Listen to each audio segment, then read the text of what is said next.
अस्सलामुअलैकुम नाजरीन। आज की इस वीडियो में हम इंग्लिश ग्रामर की कुछ बुनियादी उसूल डिस्कस करेंगे और बाद में उन्हें वाले लेक्चर्स में हम इस पूरी आउटलाइन को तफसील से बयान करेंगे। जिस आउटलाइन का जिक्र इस लेक्चर में किया जाएगा नाजरीन, आज के दौर में ये ज़बान सीखना हर एक बच्चे के लिए ज़रूरी हो चुका है, इसलिए हमें इस ज़बान को सीखने में देर है नहीं करनी चाहिए। तो आइए शुरू करते हैं। इस ज़बान को सीखने का सफ़र उज की इस लेक्चर में आपको इस ज़बान को सीखने के लिए कुछ बुनियादी उसूलों का तारुफ करवाया जाएगा। ये मुकम्मल कोर्स करने के बाद आप इस ज़बान के माहिर हो जाएंगे और इंग्लिश को समझने और बोलने में आपको कोई मुश्किल पेश नहीं होएगी। तो आइए शुरू करते हैं आज का लेक्चर। सबसे पहले हम इस कोर्स की 20 हेडिंग्स यानी आउटलाइन का जिक्र करते हैं, जो हम बारी बारी उन्हें वाले लेक्चर्स में तफसील से बयान करेंगे।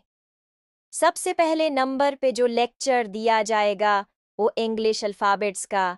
ये कुछ ऐसी बेसिक चीज़ें हैं जो इंग्लिश ग्रामर का कोर्स करने के लिए सीखना बहुत ज़रूरी हैं। इस कोर्स में आपको जो जो लेक्चर्स दिए जाएंगे उनमें शामिल हैं basics, rules, parts of speech, sentence structure, verb, tenses and aspects, modality and voice. पहले हफ्ते में जो आपको लेक्चर्स दिए जाएंगे वो इंग्लिश ग्रामर सीखने की बुनियादी उसूल होंगे, जिनमें शामिल हैं number 1 alphabets, number 2 capitalization, number 3 punctuation. आज के पहले लेक्चर में हम इंग्लिश अल्फ़ाबेट्स को तफसील से बयान करेंगे।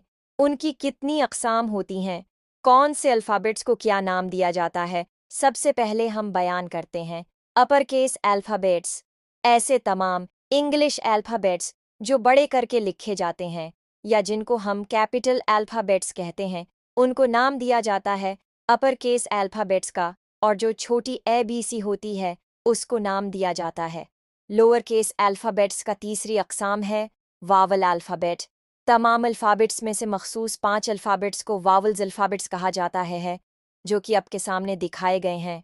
For example, capital A small a capital, E small e capital, I small I capital, O small o capital, U small u। In alphabets को हम वावल्स कहते हैं। उम्मीद है आपको वावल्स की समझ आ गई होगी। अब हम चौथी अक़साम बयान करते हैं, जो है कॉन्सोनेंट्स। जो मैंने पहले 5 अल्फ़ाबेट्स बयान किए, यानी वावल्स। इन वावल्स के अलावा जितने भी अल्फ़ाबेट्स हैं उनको कंसोनेंट्स कहते हैं। मतलब ये हुआ कि पूरे अल्फ़ाबेट्स में सिर्फ 5 अल्फ़ाबेट्स को वावल्स कहते हैं और जो बाकी बच जाते हैं उनको हम कंसोनेंट्स कहते हैं। हम अल्फ़ाबेट्स की अक़साम बयान कर चुके हैं। उम्मीद है आपको अल्फ़ाबेट्स की तमाम अक़साम समझ आ चुकी होंगी। अगर समझ नहीं आई तो लेक्चर को दोबारा देखिए, और अगर कोई सवाल हो तो वो कमेंट्स में आप पूछ सकते हैं। इसके बाद हम बयान करते हैं कैपिटलाइजेशन ये क्या होती है। इसका मतलब है कि जब भी हम कोई नया फ़क़रा यानी न्यू सेंटेंस शुरू करते हैं तो इसके पहले लफ्ज़ का पहला हर्फ बड़ा होता है, लिखा जाता है। यानी पहले लफ्ज़ का पहला हर्फ कैपिटल लिखा जाएगा, मतलब कि अपर केस अल्फ़ाबेट्स और कैपिटल अल्फ़ाबेट्स में लिखा जाएगा। मिसाल के तौर पर अगर हम लिखते he is a nice boy, तो ही का H बड़ा लिखा जाएगा और बाकी सारे हुरूफ छोटे लिखे जाएंगे। आइए हम ऐसे कुछ मज़ीद केसेस को बयान करते हैं जिसमें कैपिटलाइजेशन का इस्तेमाल किया जाता है। सबसे पहली मिसाल जो हम देखते हैं वो है प्रॉपर नाउन की। प्रॉपर नाउन किसी ख़ास या मशहूर चीज़, ख़ास या मशहूर जगह, ख़ास या मशहूर नाम को कहते हैं। प्रॉपर नाउन जहाँ भी आ जाए उसका पहला हर्फ हमेशा कैपिटल लिखेंगे। जैसे कि कोई मशहूर नाम लें, अब जैसे कि कायद आज़म, तो कायद आज़म का लफ्ज़ चाहे फ़क़रे के शुरू में आए, चाहे फ़क़रे के दरमियान में, चाहे ऊखर में आए, हम कायद आज़म का पहला हर्फ यानी Q हमेशा कैपिटल लिखेंगे। अगर हम कोई मशहूर चीज़ की बात करें जैसे कि गूगल, तो ये लफ्ज़ बहुत मशहूर है और ये एप्लीकेशन बहुत मशहूर है, तो ये लफ्ज़ फ़क़रे के शुरू में आए, दरमियान में आए, चाहे आखिर में आए, गूगल का पहला हर्फ जी हमेशा कैपिटल यानी बड़े अल्फ़ाबेट्स में लिखा जाएगा। आइए हम दूसरी मिसाल बयान करते हैं। जैसे कि हम बयान कर चुके हैं कि जैसे ही फ़क़रा या सेंटेंस शुरू होता है तो उसके पहले लफ्ज़ का पहला हर्फ बड़ा लिखा जाता है। ये हम पहले ही बयान कर चुके हैं। अब हम उठते हैं तीसरी मिसाल की तरफ। जब हम किसी भी स्टोरी का, किसी भी मज़मून का कोई टाइटल लिखते हैं या कोई हेडिंग देते हैं, तो हम हेडिंग के हर एक लफ्ज़ का पहला हर्फ कैपिटल लिखते हैं। मिसाल के तौर पर, अगर स्टोरी का नाम है द फार्मर एंड सन्स, तो हम हर एक वर्ड का पहला हर्फ है कैपिटल लिखेंगे। अब हम आखिरी चौथा केस बयान करते हैं जिसमें कैपिटलाइजेशन का इस्तेमाल किया जाएगा। वो ये है कि जब हम डीज यानी दिनों यानी मंडे, ट्यूसडे, ईटीसी हैं वगैरह लिखते हैं, तो उनका पहला हर्फ बड़ा लिखा जाएगा।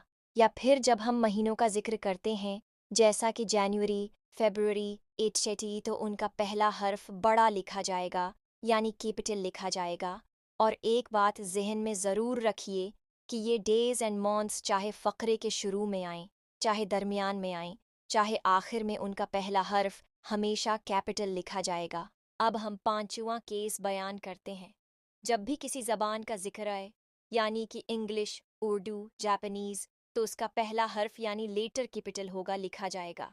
या फिर अगर किसी कौम का जिक्र किया जाए जैसे कि मुस्लिम, हिंदू, इस तरह के अल्फाज में भी पहला हर्फ बड़ा लिखा जाएगा।